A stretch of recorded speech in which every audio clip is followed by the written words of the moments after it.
Alright, better late than never, but I'm finally making my August trading recap. Just to start it off, I'll show you how my August went. At the end, finished about 22K. Pretty solid month, nothing great.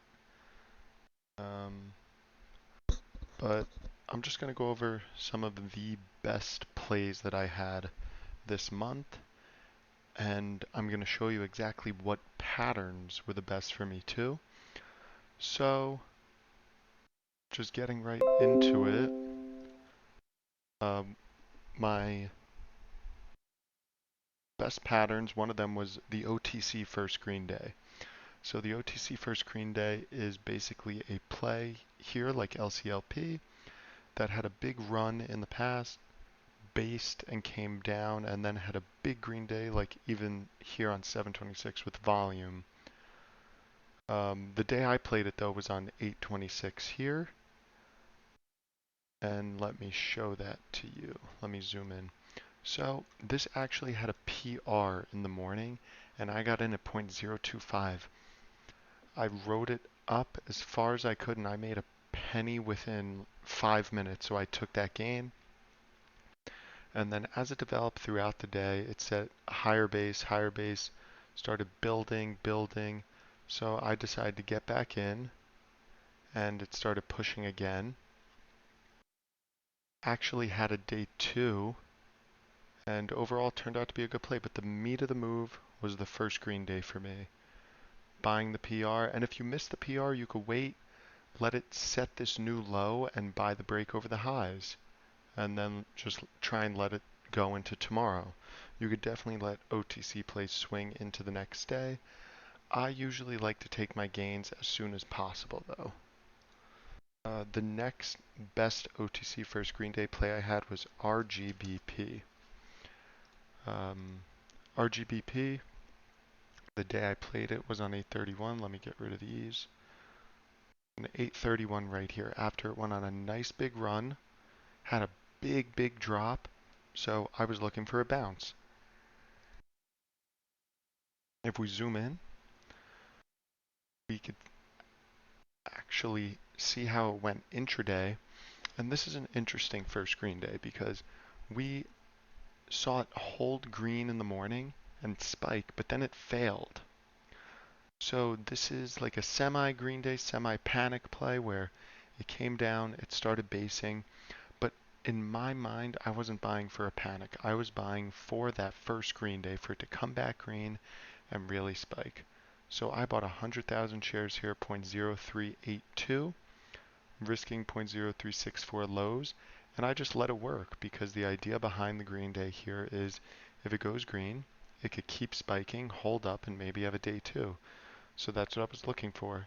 And it had a really nice morning.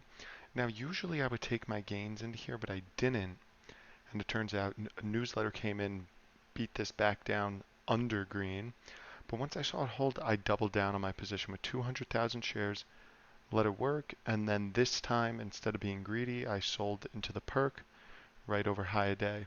So this is a little different variation. You see where it dips red and then comes back green.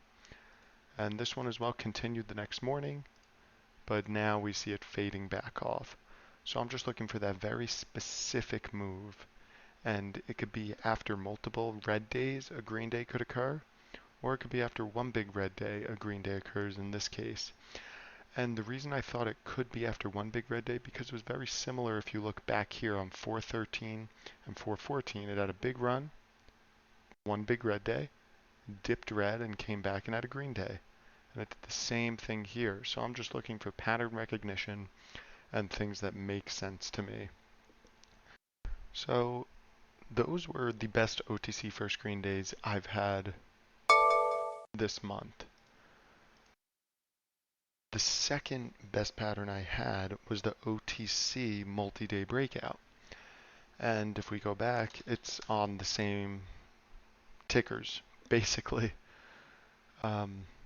So it was 827 on LCLP the next day where I played the breakout, which was over these recent highs. So if we zoom back in, my idea with this play was to let it gap, see if it could hold green, dip buy it, risk it going red, and see if it could really spike hard past that breakout level. Now, I bought it in the morning and I actually scalped it because it broke out, but it kind of stalled, and I said it could probably come back down. I want to see it hold the breakout level and really set back up. And that's what it did. It held the breakout level. I rebought into here when it perked midday, and then it came up. But this one actually failed. I thought it was going to keep going, so I held, and I had to cut for break even. But overall on it, on the morning, I did pretty well. But that's all I'm looking for. It's just the similar idea as a first screen day, where you have the big runner, comes down, bases and perks, but this time it perks and continues to perk over the recent highs, which in this case was 0.062. And another key for me is big volume, big liquidity, which this one had. So now the next breakout play I was looking at was TPTW. This one was a little different in terms of it wasn't breaking out over a real previous range or a previous high. Because there wasn't much volume back here, I didn't really consider this chart as resistance, but it did have its first green day. So the second day here, I consider that a breakout day when it gets back over these highs. Now, some people might not, but that's what I was looking for, a multi-day breakout on day 2. So what we got here was a little dip, and I bought it immediately when it turned and it was holding green. To me, that could break over the previous day highs and offer a spike. That's exactly what it did. I bought it here and I sold it right into the spike, a nice quick play. And that's all I'm looking for on that version of a breakout where it's over the first day's highs. I'm not looking to overstay because it's very extended. It hasn't consolidated for multiple days and it could easily fail. But now if we go to RGBP, back on 8/19, this is a multi-day breakout play I could have patience with and I could really get behind because it has spiked and set new lows in here and is really clearly breaking over this previous big volume day right here. Yes, there's overhead resistance from back in April, but I think there's enough room for it to get up there and test it. If not, break out, but if not, it will fail and I'll take good gains still. So that's what I did, and I bought this play and I swung it for 2 days once it broke this high right here. And really that's it. That's my goal. These are very simple plays. There's nothing that interesting with them. It's just classic breakout plays on OTCs. NSAV was very similar to RGBP. I was focusing on this one though later in the run. So that goes back to a TPTW type of thing. I was focusing it on 8/82. The real breakout day was the day before on the 30th.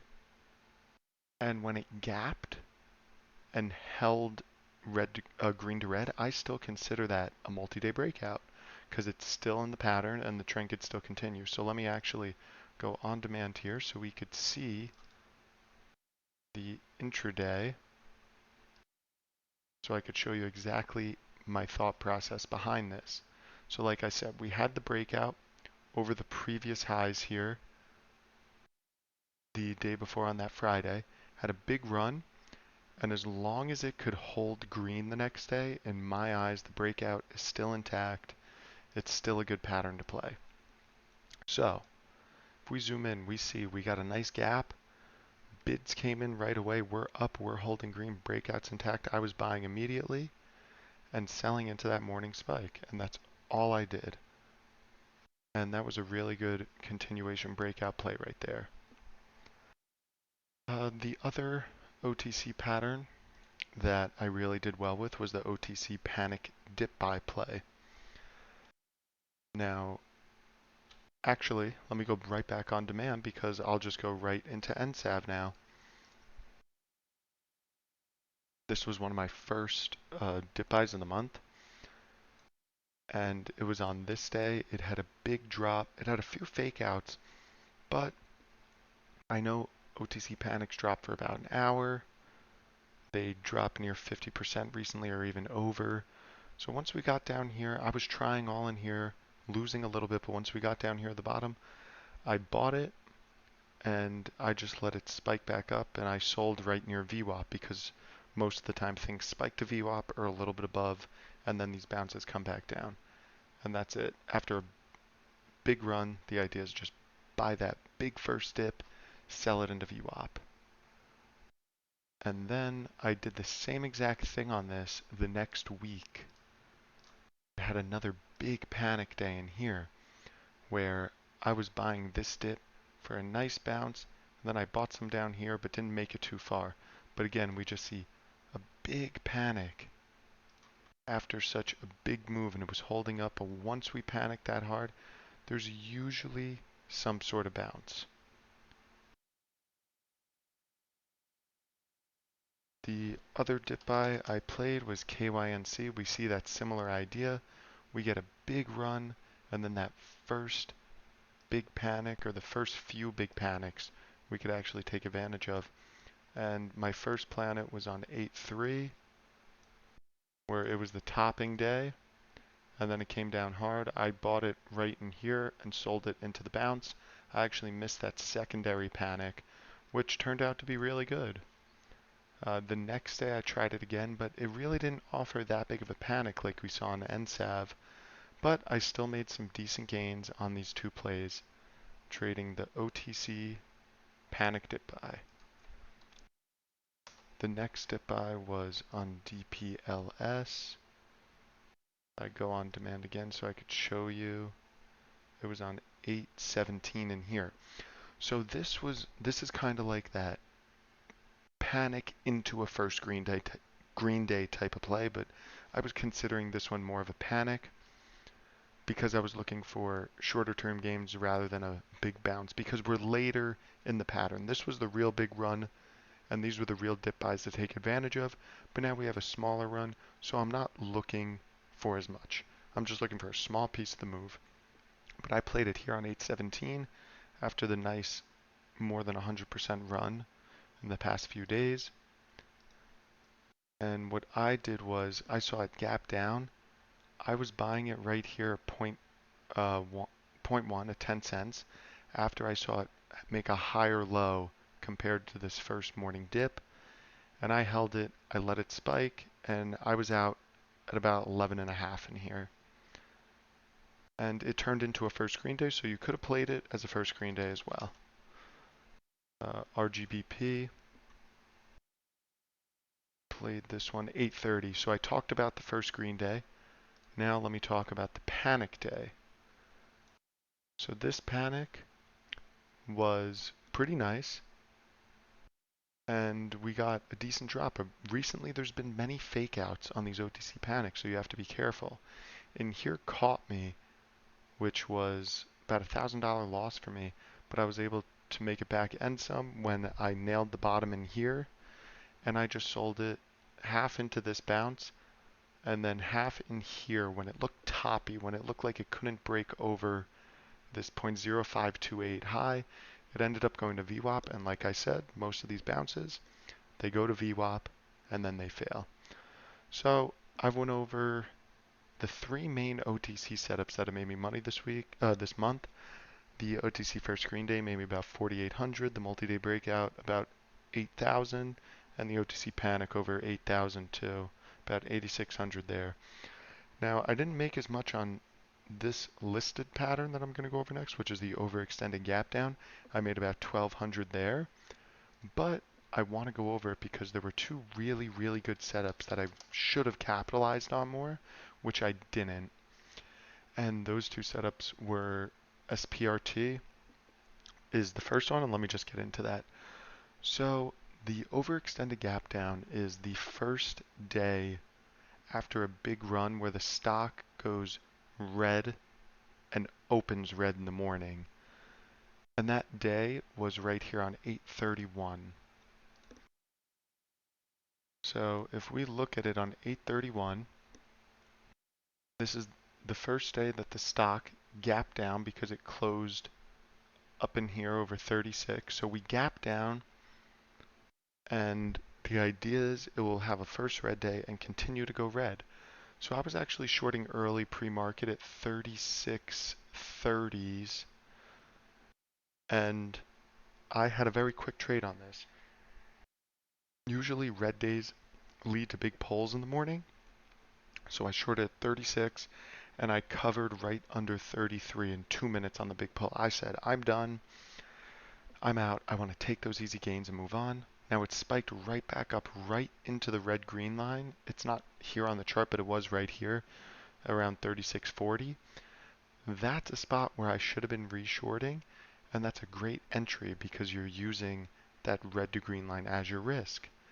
And as we see throughout the day, it faded back down, cracked the lows, recovered again, but then for the next 2 days the downtrend just continued. So that first red day on the overextended gap down is a very, very high odd short pattern that I do like to play, but I haven't been playing as much recently, and when it's coming around I haven't been playing it with the size that I should be playing. But the second one, if we get into it, was BBIG. And that was also on 831 here. So I like to show you this one too, because in the end it actually didn't work out. So after its big run, closed about 717-ish, we gapped down, and this one I actually missed this morning panic. So when you miss the morning panic on the overextended gap down, it's not the end of the world. There's always another play, and usually that's the bounce short back into that red to green line like I showed on SPRT. When it bounced back in, that's when you short it again.